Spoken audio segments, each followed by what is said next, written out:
But I think we're going to wrap up things here with just a minute and a half to go, less than that for market closing. It's a absolutely flat close. For all that happened today, it's going to be 2.3 point change.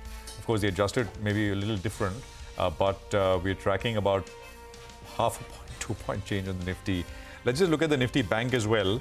And that is up about 0.15. That's about 70 point gain. Again, from the day's high of about, 51,700. It's a far cry for the Nifty Bank as well. Broader markets headed a little better. Although here also, the gap between what was up and what was down narrowed. 1,900 up and about 850 stocks, which finally end lower. Surabhi. I'm just looking at a press release from Infosys. It hit the screens just as we were closing. Infosys and Microsoft have decided to expand their collaboration with respect to generative AI and Microsoft's cloud services.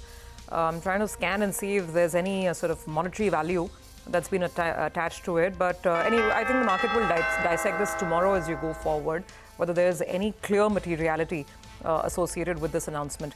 Just to quickly talk about individual moves and shakers, FMCG was really slammed hard today. HUL, Britannia, these are names on the way down. Throw in some auto names as well if you're talking consumer. Bajaj Auto, M&M, these are stocks that have ended lower.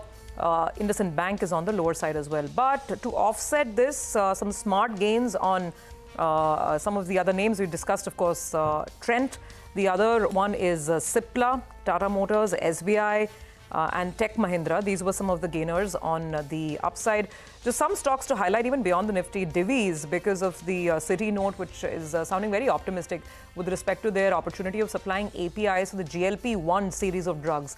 That stock was up about 8%, so something to take note of. And CDSL had a good day, 8-9% up there as well.